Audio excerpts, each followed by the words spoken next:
আসসালামু আলাইকুম বন্ধুরা, টেক বিডি চ্যানেলে আপনাদের স্বাগতম। আমরা আগের টিউটোরিয়ালে দেখিয়েছিলাম মাইক্রোটিক ল্যাপটপে কনফিগার করার জন্য আমার ভিএমওয়ারটা দরকার। তো আমি ভিএমওয়ারটা ইনস্টল করেছি। ভিএমওয়ার ইনস্টল করার পরে আমি একটা এনভায়রনমেন্ট দাঁড় করিয়েছি যে আমি এই এনভায়রনমেন্টে মাইক্রোটিক ওএসটাকে ইনস্টল করে কনফিগার করা শুরু করব। তাহলে আমরা চলে যাই এখন মাইক্রোটিক ওএসটা আমরা কোথায় থেকে ডাউনলোড করব। আমি যদি এখানে দেই mikrotik.com এটা দিয়ে আমি এন্টার দিলাম, দেখা যাক। সো এটা হলো মাইক্রোটিক রাউটারের রিয়েল যে ওয়েবসাইট সেটা। সো এখান থেকে আমি চলে যাব সফটওয়্যার অপশনে। সফটওয়্যারে যাওয়ার পরে আমি স্টেবল যে ভার্সনটা আছে সেই ভার্সনটা নেব। একটু স্ক্রল করে যদি আমরা নিচে দিকে আসতে থাকি তাহলে এখানে দেখা যাবে সিডি ইমেজ নামের একটা অপশন রয়েছে। আমি সিডি ইমেজটা এখান থেকে ইনস্টল করার ট্রাই করব, ডাউনলোড করার ট্রাই করব। সরি, এটা না, x86 এইটার সিডি ইমেজটা আমি ডাউনলোড করব। সো আমার ডাউনলোড শুরু হয়ে গেছে। এটা মাত্র 55 MB একটা সফটওয়্যার। সো এটা আমি এটা ডাউনলোড স্টার্ট হয়েছে। আমি একটু ভিএমওয়্যারে আবার ব্যাক করি। আমি এখানে কয়েকটা ল্যান পোর্ট অ্যাড করেছিলাম। এগুলো বেসিক্যালি এক একটা ল্যান পোর্ট। 2 একটা ল্যান পোর্ট, 3 একটা ল্যান পোর্ট, 4 একটা ল্যান পোর্ট, 5 একটা ল্যান পোর্ট, এটা একটা ল্যান পোর্ট। সো আমার এই ল্যান পোর্টগুলো দরকার নেই এই এনভায়রনমেন্টটা ক্রিয়েট করার জন্য। সো আমি এখান থেকে 3টা ল্যান পোর্ট আমি রিমুভ করে দিব। এটাতে ক্লিক করলে এখানে চলে আসবে। সো আমি এটাকে রিমুভ করে দিচ্ছি, এটা আপনাদের বোঝার জন্য সুবিধা হবে। আমার যদি দরকার হয় পরবর্তীতে আমি এটা অ্যাড করে নেব। ওকে, সো দেখি এটা ইনস্টলেশন ডাউনলোড হয়েছে কিনা। এটা ডাউনলোড হয়ে গিয়েছে। সো আমি এখান থেকে আমি কাট করে নিয়ে নিলাম সফটওয়্যারটা, নিয়ে আমি আমার সফটওয়্যার যেখানে আছে সেখানে আমি রেখে দিচ্ছি। এখন এটাকে আমি ইনস্টল করব ভিমওয়্যারে।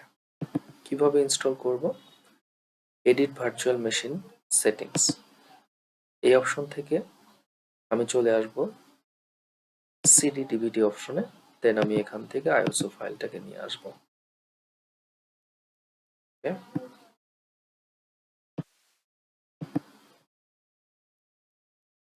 সফটওয়্যার মাইক্রোটিক, দেন আমি ওকে দিব।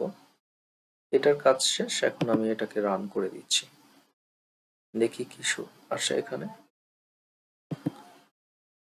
ওকে,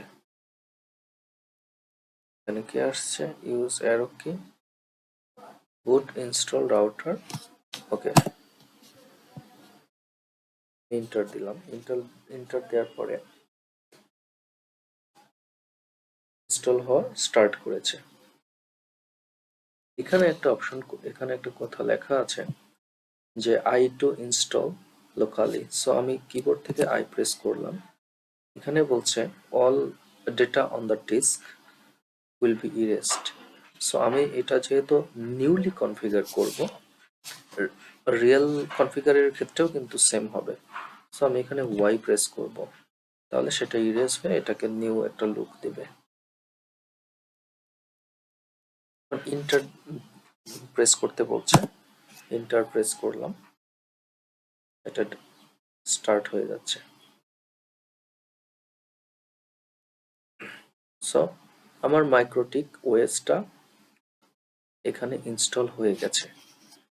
এখন মাইক্রোটিককে লগ ইন করার জন্য এবং মাইক্রোটিককে ম্যানেজ করার জন্য একটা সাপোর্টিভ সফটওয়্যার রয়েছে যার নাম হচ্ছে উইনবক্স। সো আমি উইনবক্স সফটওয়্যারটা ডাউনলোড করব। তাহলে আমরা একটু ট্রাই করি উইনবক্স সফটওয়্যারটা ডাউনলোড করার জন্য।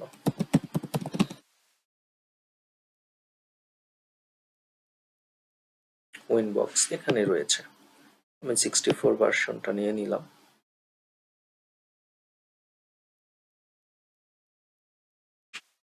সো উইনবক্স আমি ডাবল ক্লিক করি, দেখি এখানে কিছু আসছে কিনা। অলরেডি একটা ম্যাক এখানে চলে এসেছে। সো আমরা একটু এখানে ট্রাই করি।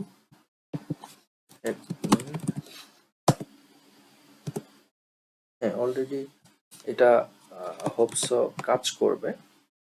সো আমি এখানে কানেক্ট দেই, দেখি এটা কাজ করে কিনা।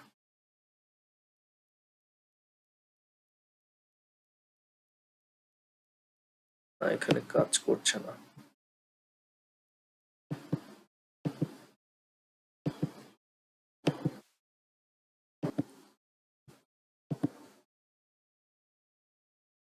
আচ্ছা, আমার এখানে একটা প্রবলেম হয়ে গিয়েছিল, সেটা হলো আমার প্রিভিয়াস যে মাইক্রোটিক কনফিগার করা ছিল সেই ম্যাক অ্যাড্রেসটা এখানে শো করছিল। সো আমি যেটা করেছি, আমি ভিএমওয়্যারে গিয়ে আমি এই অপশনটাতে এসেছি, দেন আমি অ্যাডভান্সে এসেছি। অ্যাডভান্সে এসে আমি এই ম্যাকটাকে কপি করেছি। কপি করে আমি যখন এখানে দিয়ে কানেক্ট দিয়েছি, তখন কিন্তু আমি মাইক্রোটিকে লগ ইন করতে পারছি। সো এটা হলো আমার মাইক্রোটিকের যে ইন্টারফেসটা, সেটা এটা কেটে দিচ্ছি। এটা আমি মাইক্রোটিক লগ ইন করার পরে এই ইন্টারফেসটা আসবে। সো যেহেতু আমি ফ্রি ভার্সনটা ইউজ করছি, আমি এটাকে ওকে দিয়ে দিলাম, ঠিক আছে। সো এখানে চাইলে আমি পাসওয়ার্ডটা চেঞ্জ করে নিউ পাসওয়ার্ডটা ক্রিয়েট করে নিতে পারি। আপাতত আমি এটা করছি না। সো বন্ধুরা, এটা হলো মাইক্রোটিকের ইন্টারফেস। সো রিয়েল মাইক্রোটিক যখন আপনি কনফিগার করবেন, তখনও কিন্তু এরকম ইন্টারফেসই আসবে। এটা ভিএমওয়্যার আমি করছি। Thank you very much to see my video. So next আমরা দেখব কিভাবে ওয়ান ল্যান এবং মাইক্রোটিককে কনফিগার করতে হয়। ধন্যবাদ সবাইকে।